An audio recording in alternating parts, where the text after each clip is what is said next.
Welcome to my blog. तो इस अचानक से प्रकट हुए 3 शक्ल वाले ब्लॉग में आपका स्वागत है।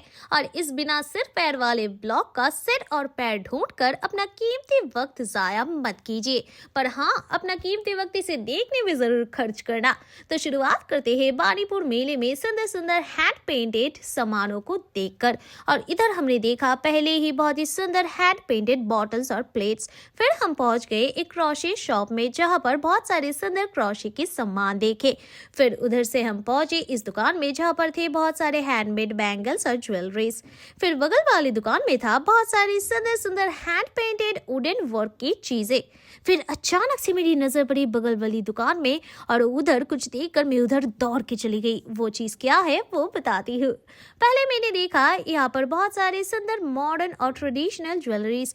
फिर आती है उस सम्मान की बारी जिसे देखकर मैं इधर दौड़ के आई थी। जी हाँ, वो सम्मान है आजकल ट्रेंडिंग चल रहे कश्मीरी झुमके। फिर मैंने दीदी से पूछा कि दीदी इन झुमकों की कीमत क्या है, और फिर उन्होंने जो कीमत बताई वो सुन के तो मेरे सिर चकरा गए। और जितनी ही तेजी से मैं इधर दौड़ के आई थी उसकी दुगनी तेजी से उधर से भाग के दूसरी दुकान में चली गई। और फिर इधर आके मैं सेरेमिक की कप, प्लेट और बोल ये सब सामान देख ही रही थी कि अचानक से मेरी नजर पड़ी इस कटे हुए हाथ की तरफ। और फिर मैंने उसकी तरफ कदम बढ़ाए और डर डर के उसे उठा के दीदी से पूछा कि दीदी इस कटे हुए हाथ का क्या काम है। उन्होंने बताया बहन ये कटा हुआ हाथ नहीं, ये एक वाज है। और फिर मेरे दिमाग में सवाल आया कि इस वाज का क्या काम है। तो बगल में से आवाज आई कि बहन तुझे कोई फूल तो देने वाला है नहीं, तो खुद ही इसे खरीद ले और इसमें एक फूल डाल के सोचना कि तेरे लिए कोई हाथों में फूल लेके खड़ा है। फिर इस विशेष टिप्पणी से अपने माइंड को डाइवर्ट करने के लिए मैं पहुंच गई कैसरोल देखने और भैया से पूछा कि भैया कैसरोल की कीमत क्या है। उन्होंने बताए 500 रुपए। फिर मेरी नजर पड़ी इस रहस्यमय सामान की तरफ। जी हाँ, ऐसे शेल और शंख जैसे दिखने वाले बोल्स की तरफ। फिर मेरे दिमाग में आया कि इसमें क्या हम दाल चावल या फिर कुछ खाने खा सकते हैं। इस सवाल को लेकर कंफ्यूज होकर मैं पहुंच गई कपड़ों की दुकान में। और कपड़ों की दुकान में पहले से ही लड़कियां छीना चपटी कर रही थी और मैं भी उधर विर में घुस के कुछ देर कपड़ों को लेकर ऐसे ही छीना तानी की और फिर उधर से कुछ ना खरीद के पहुंच गई बगल वाली दुकान में। बगल वाली दुकान में बिक रहे थे बहुत सारे सुंदर क्रोशे वाले फ्लावर। मैंने एक उठाया और सोचा कि खरीद लूं, उस हाथ वाले वास में डाल को खुद को गिफ्ट कर दूंगी।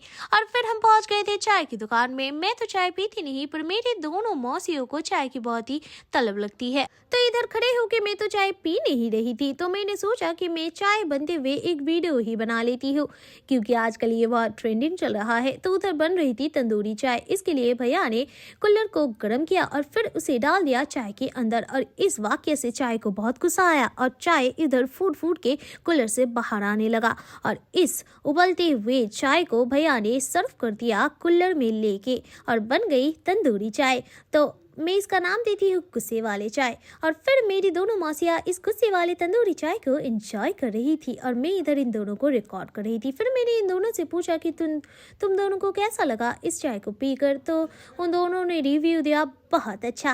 और फिर उधर से वो चाय पी के फिर हम चले गए पापड़ खाने। तो इधर मिल रहा था सिका हुआ पापड़। फिर पापड़ लेके हम इधर बैठ गए पापड़ खाने। और फिर मैंने और मेरे कपड़ों ने, मेरे वालों ने, सब ने पापड़ एंजॉय किया। फिर पापड़ खा के गले सूख गए थे और फिर मैं पहुंच गई थी मॉकटेल पीने। मैंने पिया था एक आम पन्ना मॉकटेल जो कि ठीक ठाक किस्म का था। फिर इधर से खा के पी के हम फिर से मेले में पहुंच गए कुछ और चीजें एक्सप्लोर करने। उधर देखे हमने बहुत सारे सुंदर बलून्स और बहुत सारे लोगों का भीड़।